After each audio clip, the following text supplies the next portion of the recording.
Nagkamali ako sa paghingi ng tulong at suporta niyo para kay Pangulong Bongbong Marcos.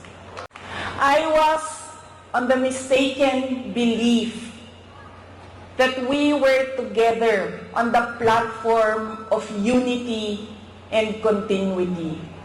Nagkamali ako. Naunsa na ang atong nasod. Asa na ang rule of law. Wala pa ko sa punto sa mga miyembro. I am not in that level of spiritual enlightenment na I can love my enemies.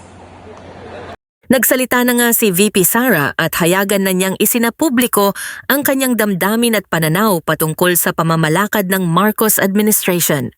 Matapos ng mahabang taon na pananahimik, ginugulantang ni VP Sara ang mga nasa kapangyarihan sa pamamagitan ng kanyang mainit na pananalita.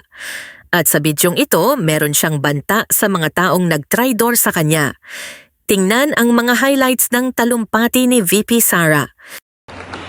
Unahin ko po muna ang mga naririnig ko at narinig ko rin na nasabi ng miyembro ng Kingdom of Jesus Christ na sala manggunitanan ni Inday Sara, unidagan pa siya presidente, dili na magkalisod-lisod ani atong nasod.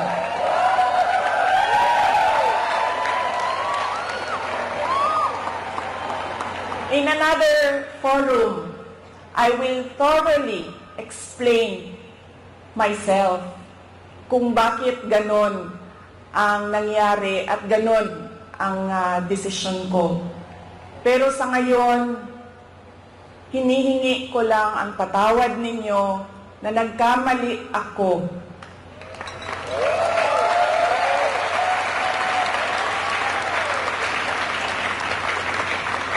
Nagkamali ako sa paghingi ng tulong at suporta niyo para kay Pangulong Bongbong Marcos.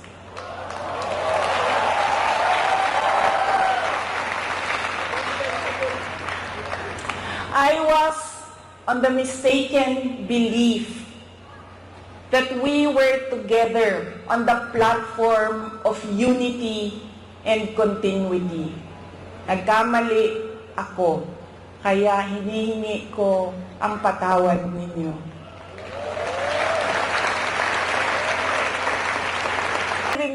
Tandaan ninyo, hindi kayo kawawa.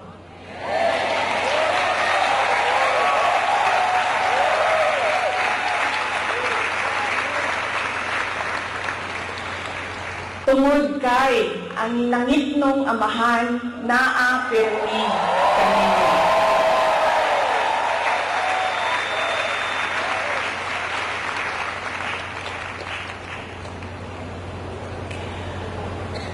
Noong isang araw, kausap ko yung SMNI President. Sabi ko sa kanya, "Sir, bigyan mo ako ng update sa mga tao." Sabi niya sa akin, 3,000 ka pulis, 4,000 ka pulis, 5,000 ka pulis, ilang ipadala dinhi sa Kingdom Nation. Nalisang na ang mga tao. Nangahadlok na sila. And then I said, mali nga malisang. Mali nga mahadlok. Kay baon mo nga no? Gipadalahan mo og 5,000 kapulis na inyong istoryahon, na inyong ipasabot, na unsa na ang atong nasod, asa na ang rule of law.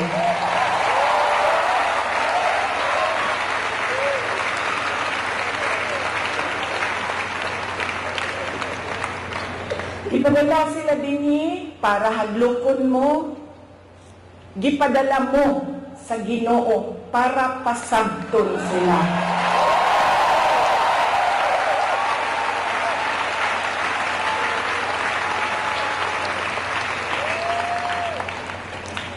If they come from a place of violence, the Kingdom Nation is the expert on peace. Kay ba mo, anak?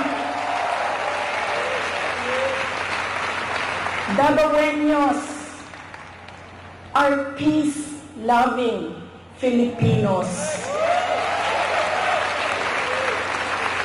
And in fact, dili lang Davaoenos, because the kingdom, nation, citizens can be found all over the country and around the world.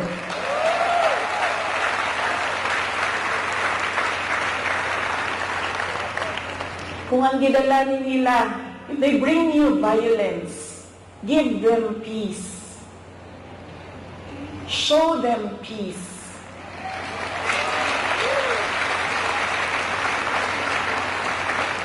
Make them understand that this is not about me and you. This is about the abuse of power and the assault on the freedom of religion.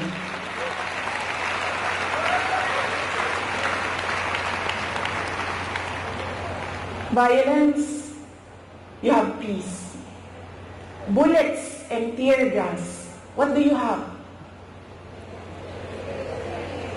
You have the words of the Almighty God.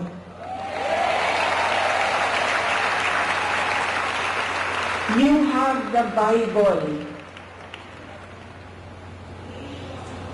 Padalhan mo nila og bala, tirahon mo og tear gas. Preach to them the words of God.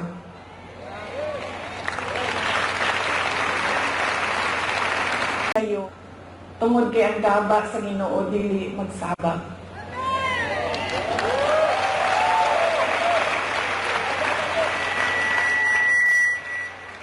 Motong kaganina, I know,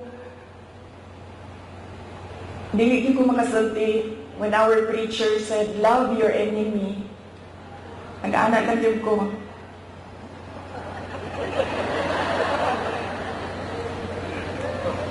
Wala pa ko sa punto sa mga miyembro. I am not in that level of spiritual enlightenment. I can love my enemies. Wala pa ko sa inyong level. Moto kaganina nag-anak ko. Para di ko makasala.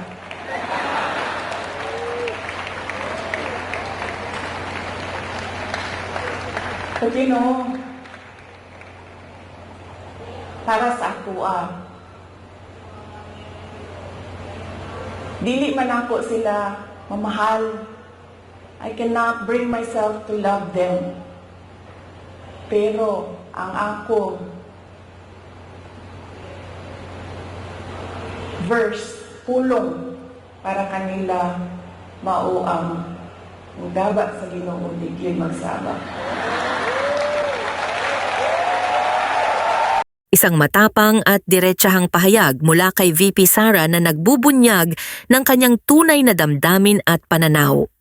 Sa gitna ng mga hamon at kontrobersya, malinaw na may mga taong hindi niya kayang palampasin.